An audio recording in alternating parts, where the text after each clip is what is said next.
the 4th for the 7th, 2025. That means, therefore, that there are a couple F1-centric threads at which we need to pull, namely Max Verstappen's future. Oh, why are you talking about this incessantly, Cameron, in perpetuity without compunction? Well, because it's the biggest story in F1 history. Sans one Sir Lewis Hamilton moving from his old team, the boys and girls, on Brackley Brits to Scuderia Ferrari, because now it seems like Max Verstappen might be about to. How do you know?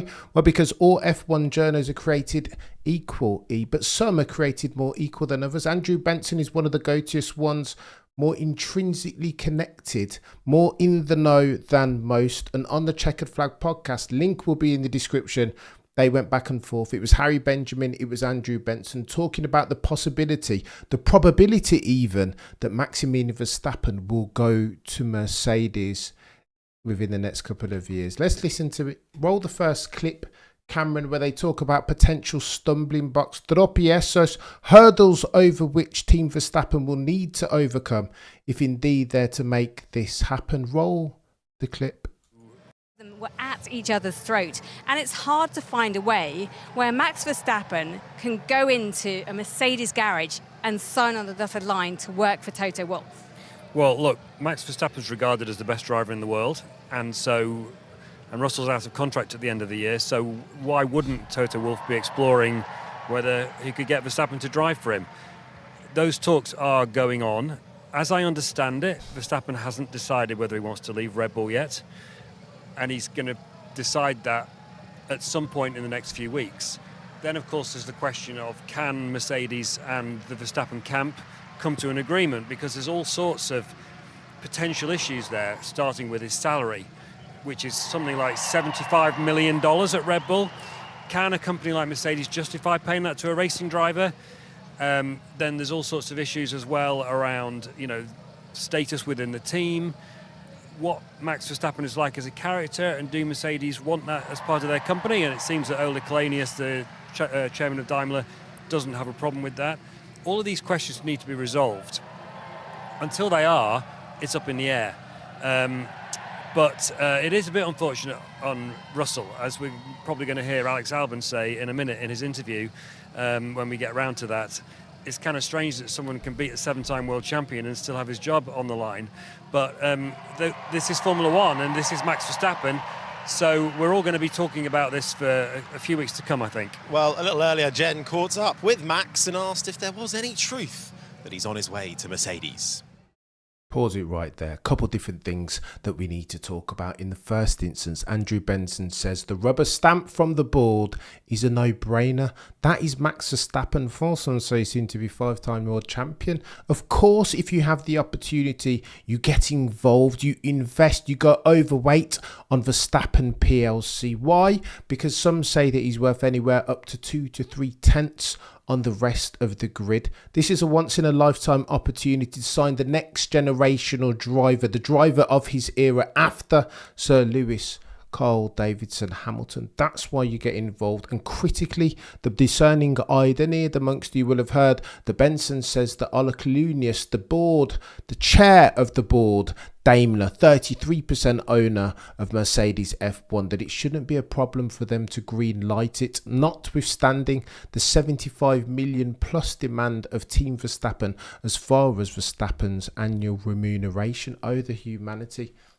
So you want to be an F1 driver? At the very least, you will be sufficiently paid, if indeed you were. Roll the next clip. Now we're talking about Max Verstappen, what he's said before the world's press and media, the accredited F1 journos. Roll the clip. A few weeks to come, I think. Well, a little earlier, Jen caught up with Max and asked if there was any truth that he's on his way to Mercedes. Is there any truth? I mean, to be honest with you, I have nothing more to add.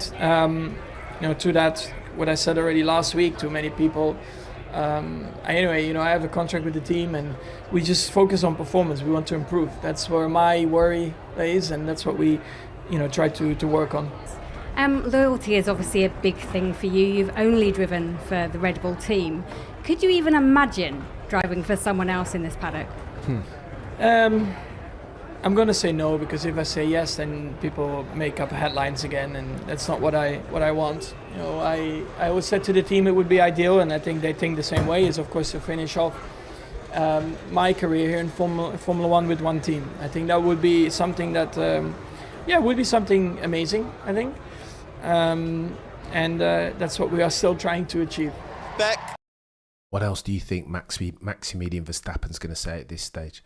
What do you think he's going to say openly before the world's F1 accredited media that I want to join Mercedes? Of course he'll want to join Mercedes if he deems that there is durable competitive advantage in that move. He said on a gazillion occasions he's an F1 driver, meaning therefore he has one job.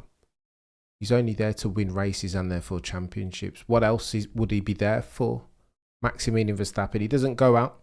He doesn't do award shows or the Met Gala. He's not interested in any of the superstardom that comes so associated with F1 as at 2025. He wants to win, and if he makes a calc and deems that Mercedes, the boys and girls from Brackley and Brixworth, is the best place for that to optimise for his probability of doing the aforementioned, then what makes you think that at this stage, as at July 2025, having his pick of the litter, that he would not do that? Here's the counter case laid out by the boys and girls over at the Checkered Flag podcast. Wouldn't you want the best driver on the grid? Well, I would say, why would you want Verstappen in your team when you've got one driver who is proving his worth and having his best season so far, and you've now invested a lot of time and money into a young protege in his first year that you want to see the fruits of the labour? Why would you throw a grenade of a Max Verstappen? No denying his talent, but I think it does split a team.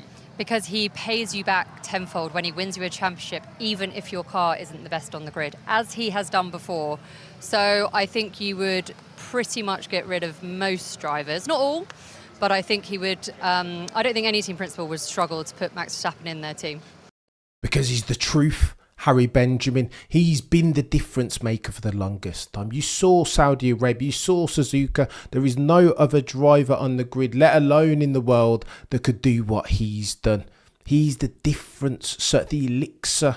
That's why Harry Benjamin, Toto the boy who cried wolf, is so desperate not to close off the opportunity, not to throw away his blessings. That's why he's disrespecting George Russell, his steed, his mentee even, at the altar of signing Maximilian Verstappen. And here's the clincher, ladies and gentlemen of the F1 jury, the news. Again, it's important to mention this context. All F1 journos are created equally, but some are created more equal than others. Some are truly in the know, attend each and every single Grand Prix, wade in the very murky waters of paddock inside the knowledge.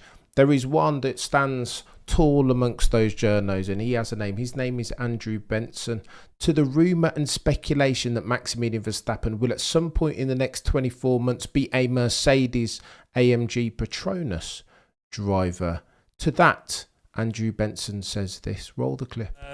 Russell started it, but in Austria, to be fair, but obviously we all have ways of finding out what's actually going on, or at least if we know what we're doing, we do.